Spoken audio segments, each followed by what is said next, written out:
Hello दोस्तों, कैसे हैं आप लोग। उम्मीद करते हैं अच्छे होंगे।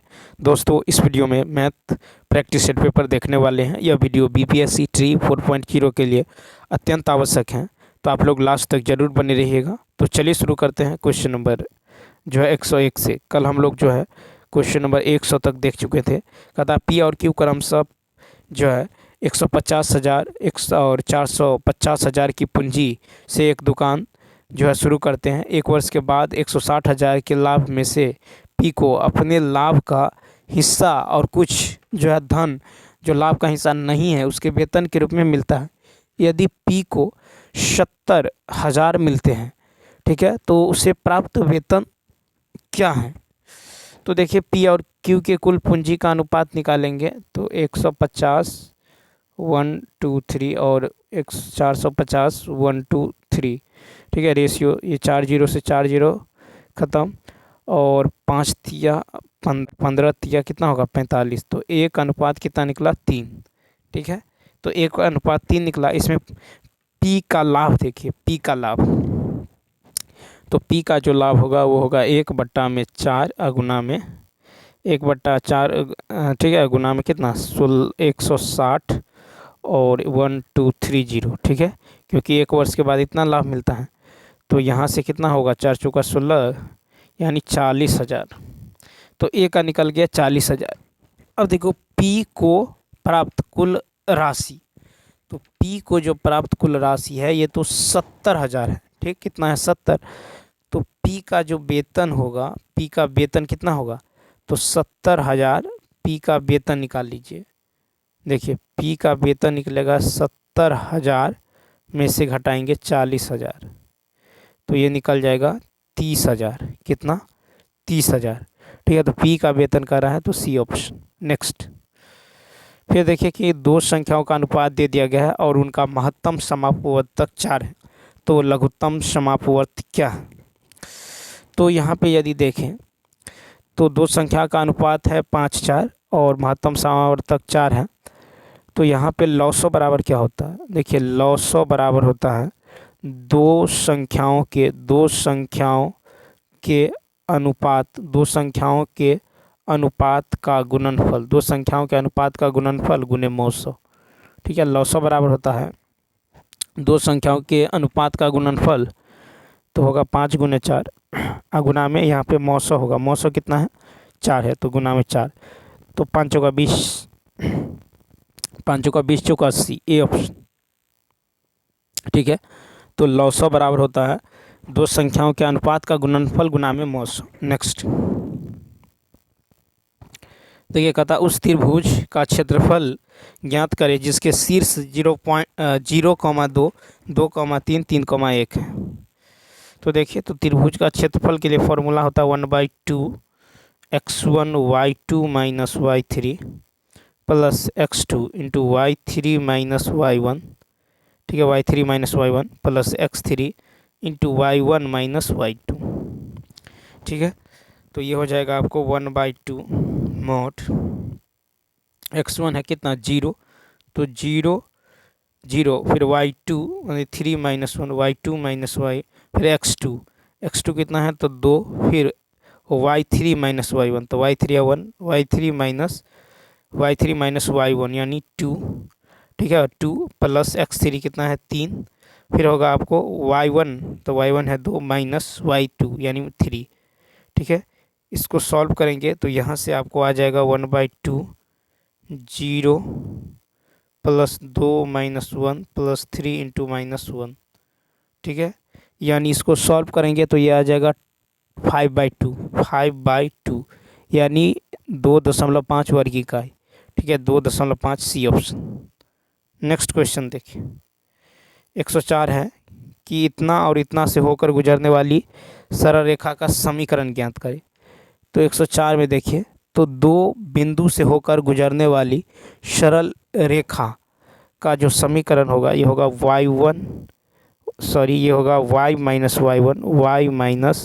y1 बराबर x into y2 minus y1 बटा में x2 माइनस x1, ठीक है। x2 माइनस x1 इंटू में होगा x माइनस x1, ठीक है, x माइनस x1।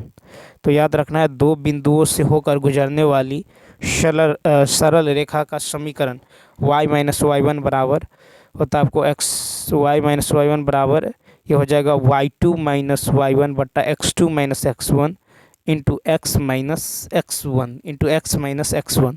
ठीक है, तो ये हो जाएगा आपको कितना होगा, y minus Y one, y minus Y one, तो y और वाई वन कितना है 5 बराबर y2 कितना है तो 3 माइनस 5, वाई वन है 5 बटा में x2 माइनस x1 यानी 1 माइनस माइनस 2।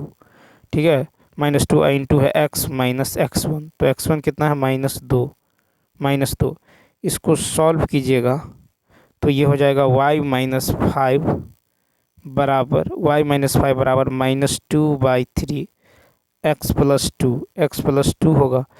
ठीक है, तो यहाँ से हो जाएगा आपको, यहाँ से समीकरण बन जाएगा 2x प्लस 3y माइनस 11 बराबर 0। क्या बन जाएगा 2x plus 3y, 2x plus 3y, 2x plus 3y। ठीक है, 2x प्लस 3y और माइनस में 11 बराबर 0, यानी इसका राइट आंसर होगा ई ऑप्शन। क्या होगा, ई ऑप्शन। तो याद रखना है कि दो बिंदुओं से होकर गुजरने वाली सरल रेखा का समीकरण, सरल रेखा का समीकरण के लिए सूत्र होता y माइनस वाई वन बराबर y माइनस वाई वन बराबर y2 माइनस वाई वन बट्टा x2 माइनस x1 इंटू में x माइनस x1। ठीक है, तो याद रखना है कि दो बिंदुओं से होकर गुजरने वाली सरल रेखा के लिए सूत्र होता है y माइनस वाई वन बराबर y2 माइनस वाई वन बट्टा x2 माइनस x1 और इंटू में x माइनस x1। ठीक, अब चलिए देखते हैं नेक्स्ट क्वेश्चन। कहता एक डिब्बे में 2 काली 6 हरी और 4 पीली गेंदें हैं। यदि यादृच्छिक रूप से 2 गेंद निकाली जाए तो दोनों गेंदें हरे रंग की होने की प्रायिकता क्या है। तो देखिए, हरे गेंद की संख्या कितना है 6 है, कुल गेंदों की संख्या कितना है 6 4 10 और 2 12 है, 12 है। यहाँ पे निकालेंगे 2 गेंद हरे होने की, 2 गेंद के हरे होने की प्रायिकता। तो क्या होगा, तो हरा है 6 तो 6C2। ठीक है, क्या होगा तो 6C2 क्योंकि हरा है 6, इसमें से 2 निकालेंगे। ठीक, उसके बाद टोटल गेंद कितना है 12, इसमें से 2 निकालेंगे तो 12C2। तो ये हो जाएगा प्रायिकता 6C2 बट्टा में 12C2, तो 6C2। तो क्या होगा 6 का फैक्टोरियल बट्टा में 2 का फैक्टोरियल, फिर 6 माइनस 2 का फैक्टोरियल, नीचे में क्या होगा तो 12 का फैक्टोरियल, फिर 2 का फैक्टोरियल, फिर 12 माइनस 2 का फैक्टोरियल। ठीक है, तो इसको सॉल्व करेंगे तो ये हो जाएगा 6 गुने 5 बट्टा में 2 गुने 1, फिर बट्टा में हो जाएगा 12 गुने 11 और बट्टा में क्या होगा 2 गुने 1। ठीक है, इसको सॉल्व करेंगे तो ये हो जाएगा 5/22 यानी ए ऑप्शन। नेक्स्ट, फिर देखिए कहता नीचे दिए गए जो है माध्य 26 है, नीचे दिए गए बटन का माध्य 26 है, तो के का मान ज्ञात करें। ठीक है, के का मान ज्ञात करना है। तो यहाँ पे क्या करेंगे, बारंबारता निकालना है। बारंबारता दिया हुआ है, वर्ग यहाँ पे मध्य चिन्ह, वर्ग चिन्ह निकाल ले, वर्ग चिन्ह निकालेंगे, फिर आपको सिग्मा एफएक्स निकालेंगे। ठीक है, तो वर्ग चिन्ह निकाल लेते हैं तो कितना होगा 0 + 10/2 यानी 5, उसके बाद 10 + 20/2 यानी कितना, तो यहाँ पे हो जाएगा 15। ठीक है, फिर देखिए 20 + 30 यानी होगा 25, 30 + 40 यानी 35। ठीक है, 35 और 40 + 50 90 यानी 45। ठीक है, 45। अब निकालना है आपको सिग्मा एफएक्स, तो 8 पंचे कितना होगा 40, 10 15 150 और ये होगा 25 के। ठीक है, ये हो जाएगा 6 पंचे 30, 6 पंचे 30, 6 × 12 3 15 150। उसके बाद जो है ये हो जाएगा कितना, तो ये हो जाएगा 540। ठीक है, 540।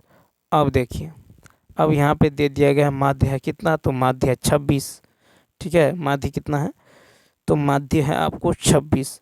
तो यहाँ पे निकालेंगे तो एफ देखिए सिग्मा एफ, सिग्मा जो है एफ यहाँ पे निकालेंगे, इस सब का जोड़ कितना होगा, तो इसका जोड़ हो जाएगा आपको 36 प्लस के, ठीक है 36 प्लस के, और इस सबों का जोड़ कितना होगा, इस सबों का जोड़ हो जाएगा आपको 940 प्लस 25 के, 940 प्लस 25 के, ठीक है 940 प्लस 25 के, तो मध्य बराबर यानी 26 बराबर होगा 940 प्लस 25 के बाई 36 प्लस के, ठीक है 36 प्लस के, तो यहाँ से के का मान निकल जाएगा 4, ठीक है के का जो मान निकल जाएगा ये कितना निकल जाएगा, तो के का मान निकल जाएगा 4, यानी राइट आंसर क्या होगा, बी ऑप्शन।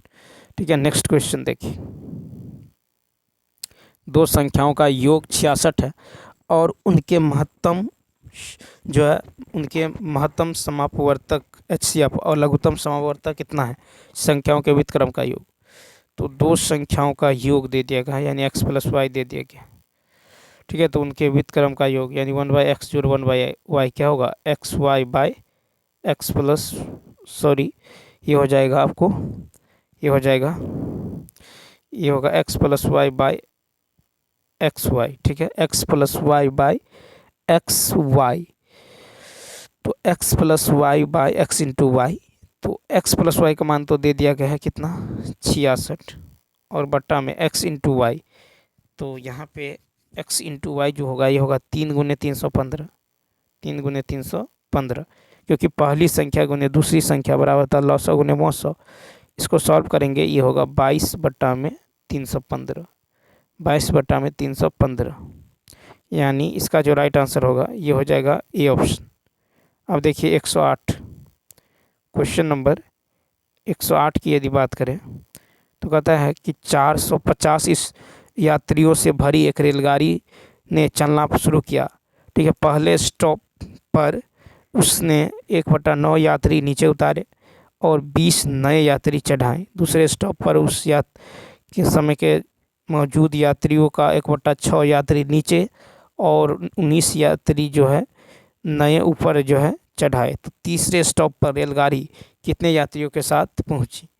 तो यहाँ पे देखिए तो कुल रेल यात्री प्रारंभ में कितना 450 था, ठीक है, पहले स्टॉप की यदि बात करें तो ये होगा 450 माइनस 450 का 1/9, 450 का 1/9 यानी 1/9 नीचे उतार दिया, ठीक है, अब प्लस में क्या हो जाएगा, प्लस में हो जाएगा आपको 20, प्लस में 20, तो ये हो जाएगा 420, कितना होगा 420, दूसरे स्टॉप की बात करें तो 420 माइनस 420 गुने 1/6 और प्लस में कितना 19, प्लस में 19 यानी ये हो जाएगा 369, क्या होगा 369 यानी ए ऑप्शन।